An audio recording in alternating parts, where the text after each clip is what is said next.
कि अगर तो आपके अंदर सब्र है तो आप थोड़े पैसे लगाकर फिर सब्र कर लीजिए और इंतजार कर लीजिए उस वक्त तक का जब तक आप करोड़ों कमा ना लें। नहीं तो फिर करोड़ों लगाकर करोड़ों कमाने शुरू कर दीजिए। दोनों। अस्सलाम वालेकुम। वालेकुम जी। सर कैसे हैं आप? अल्हम्दुलिल्लाह। सर पहले तो अपना तारुफ करवा दीजिएगा। मेरा नाम मोहम्मद अब्बास, मेरा ताल्लुक सियालकोट से और मैं काम कर रहा हूँ लाइफ स्टॉक सेक्टर में।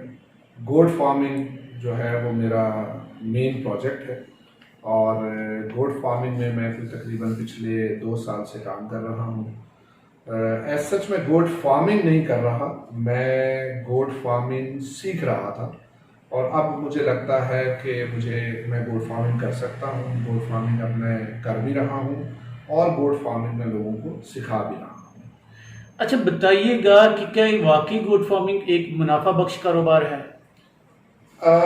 गोट फार्मिंग जो है वो बिल्कुल एक मुनाफा बख्श कारोबार है। जिस तरह बाकी तमाम कारोबारों में एक हलाल रिस्क कमाया जा सकता है, बिल्कुल इसी तरीके से गोट फार्मिंग में भी एक हलाल जायज़ मुनाफा बिल्कुल है। इसमें आपको एडवांटेज ये है कि ये वो कारोबार है कि जिसे दूसरे कारोबारों की तरह आपको बढ़ाने के लिए मेहनत नहीं करनी पड़ती। इसे सिर्फ और सिर्फ मैनेज करना आपको आना चाहिए और अगर आप अच्छे तरीके से इसको सिर्फ मैनेज कर लें तो आप एक बहुत अच्छा मुनाफा कमा सकते हैं। अब वो उसकी बारीकियों में कि वो कितना मुनाफा होगा, कैसे होगा, वो उसमें बहुत सारी फिर ऑप्शंस डिस्कशंस में हम चले जाएंगे। लेकिन बहरहाल अगर है तो तभी मैं भी जो है वो इस काम को कर रहा हूँ और लोगों को गाइड भी कर रहा हूँ। चलिए सर, गोट फार्मिंग की फिजिबिलिटी पे, खर्चा मुनाफे पे हम बाद में बात करेंगे। बताइएगा कि ये कारोबार कौन कौन से लोग कर सकते हैं और कौन से लोग नहीं कर सकते? बड़ा अच्छा सवाल किया आपने कि गोट फार्मिंग जो है वो कौन लोग कर सकते हैं और कौन नहीं कर सकते। गोट फार्मिंग करने के लिए सबसे पहले मैं ये समझता हूँ कि आप अपने आप से ये सवाल पूछ लीजिए कि क्या आपके अंदर सब्र और हौसला है। अगर तो आपके अंदर सब्र और हौसला नहीं है तो फिर आप इस कारोबार को मत कीजिएगा। इस कारोबार में फिर आपके लिए गुंजाइश नहीं है। दूसरा, आपको जो है वो इस बात का भी ख्याल रखना है या ये सवाल भी आपने अपने आप से पूछना है कि कहीं आपको ये फिक्र तो नहीं कि लोग क्या कहेंगे। ठीक है, क्योंकि इस कारोबार में एक दफ़ा आपको शुरू में हाथ अपने जो है वो काले करने पड़ते हैं। आपका जो है वो मट्टी में आपको एक दफ़ा रुलना पड़ता है, आपको रातों को जागना पड़ता है। जब तक आप इस काम को सीख नहीं जाते, जब तक आपको इसको मैनेज करना आ नहीं जाता। ये ऐसा नहीं है कि मैंने सिर्फ जानवर लिए और पाल लिए और उसके बाद मैं कामयाब हो गया, नहीं। इस काम को जो है वो थोड़ी सी मेहनत चाहिए। इस कारोबार को जिस तरीके से आप कोई और कारोबार करने से पहले उस कारोबार को सीखते हैं, जब तक आप इस कारोबार को सीखेंगे नहीं उस वक्त तक आप इस कारोबार में कामयाबी हासिल नहीं कर सकते। तो लिहाजा ये एक दूसरा आंसर है। और तीसरी जो सबसे इंपॉर्टेंट चीज़ है वो ये कि आप अपने आप से पूछ लीजिए कि क्या आप एक वाकई रिस्पॉन्सिबल आदमी हैं। अगर आप वाकई रिस्पॉन्सिबल हैं, आपके अंदर सब्र भी है और आपको लोगों की भी फिक्र नहीं है, तो आपके पास जो है वो कारोबार को समझना भी आपको आता है, सीखना भी आप चाहते हैं, तो फिर इसके अंदर जो है वो कामयाबी ही कामयाबी है।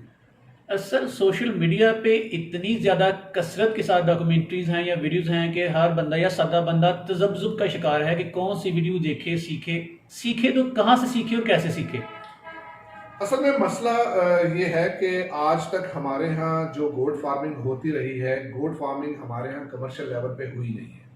हमारे यहाँ एक आम कन्वेंशनल तरीके से हमारे यहाँ एक चरवाहे ने गोट फार्मिंग आज तक की है और हम जब YouTube को देखते हैं, थोड़ा ही बहुत हमारे पास इल्म है, तालीम है और हम गोट फार्मिंग को करना चाहते हैं। वो गोट फार्मिंग जिस तरीके से वो कर रहे हैं उस तरीके से वो हम सीखते हैं, लेकिन कमर्शियल लेवल पर उस तरह से गोट फार्मिंग कामयाब है नहीं। तो इन दो चीज़ों को हम मिक्स कर जाते हैं। ठीक। तो आप YouTube से बेसिक नॉलेज बिल्कुल लीजिए, लेकिन अगर आप ये समझते हैं कि YouTube से आप इस बिजनेस को सीख जाएंगे या समझ लेंगे तो वो मुमकिन नहीं है। उसके लिए जो है या तो आप वैसे गोट फार्मिंग करें जैसे एक आम चरवाहा करता आ रहा है, नहीं तो फिर पहले इसको सीख लें। जब आप इसको सीख लेंगे फिर आपको मजा आएगा गोट फार्मिंग का। ठीक। सर बताइएगा, सादा लेकिन अजीब सवाल, कि क्या गोट फार्मिंग से करोड़ों कमाए जा सकते हैं? किसी भी बिजनेस से करोड़ों कमाए जा सकते हैं। उसके दो तरीके हैं सर। एक तो ये कि आप जो मैंने पहले भी जिक्र किया कि अगर तो आपके अंदर सब्र है तो आप थोड़े पैसे लगाकर फिर सब्र कर लीजिए और इंतजार कर लीजिए उस वक्त तक का जब तक आप करोड़ों कमा ना लें। नहीं तो फिर करोड़ों लगाकर करोड़ों कमाने शुरू कर दीजिए। दोनों ऑप्शंस हैं, लेकिन उसमें भी दोनों चीजों में आपने जो है वो जब तक इस काम को सीखेंगे नहीं, आप करोड़ों क्या लाखों भी नहीं और आप हजारों भी शायद ना कमा पाएंगे। लोग तो सर उंगलियों पे करोड़ों गिन के बता देते हैं। हाँ, मैंने ऐसी बहुत सारी वीडियोस देखी है कि जिसमें जो है वो लोग कैलकुलेट करते हैं कि जी ऐसे ऐसे ऐसे ऐसे करोड़ों कमाए जा सकते हैं। मसला यही है कि हमारे यहाँ लोगों ने ना इस काम को बहुत आसान शायद जो है वो बता दिया। ये काम इतना आसान है नहीं है।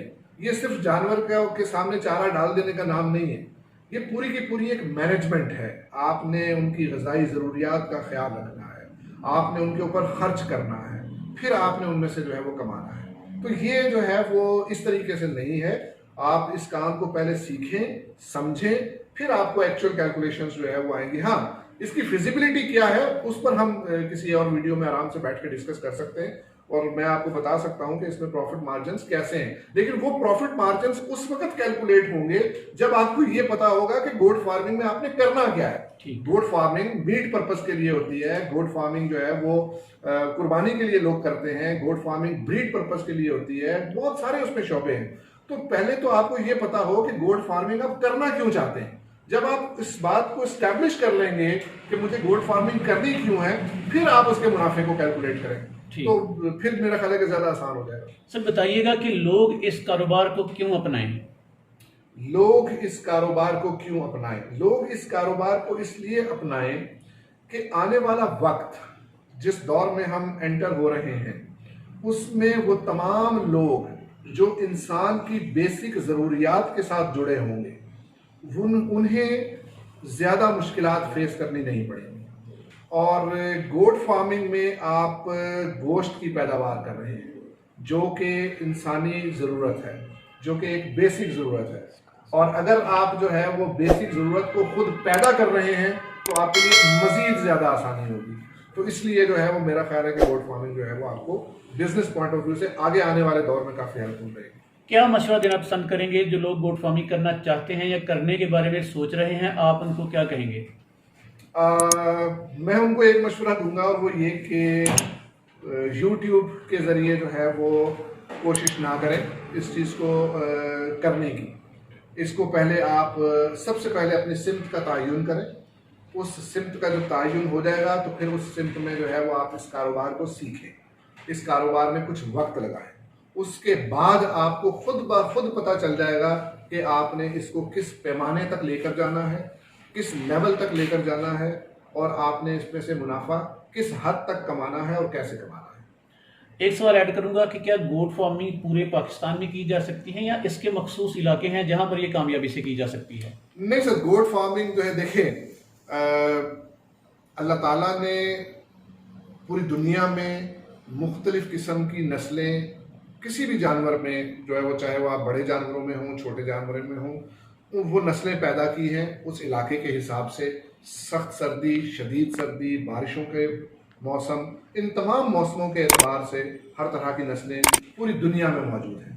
तो पाकिस्तान में तो मौसम को इतना ज़्यादा जो है वो जिसको कहते हैं ना कि उसमें तब्दीली भी नहीं है, लिहाजा किसी भी हिस्से में ये फार्मिंग की जा सकती है और उसमें ऐसा कोई इशू नहीं है, प्रोवाइडेड कि आपको पता हो कि आपने करना क्या है और कैसे मैनेज करना है। सर आपकी गुफ्तगू सुनकर बहुत इन्फॉर्मेशन मिली। मैं चाहूँगा कि आप पाकिस्तानियों को मज़ीद एजुकेट करें, गाइड करें कि गोट फार्मिंग कैसे की जानी चाहिए, कौन कौन सी गलतियाँ पाकिस्तानी करते हैं, फ्लॉप हो जाते हैं। नेक्स्ट वीडियो में इंशाल्लाह इस तरह के छोटे मोटे टॉपिक्स पे बात की जाएगी।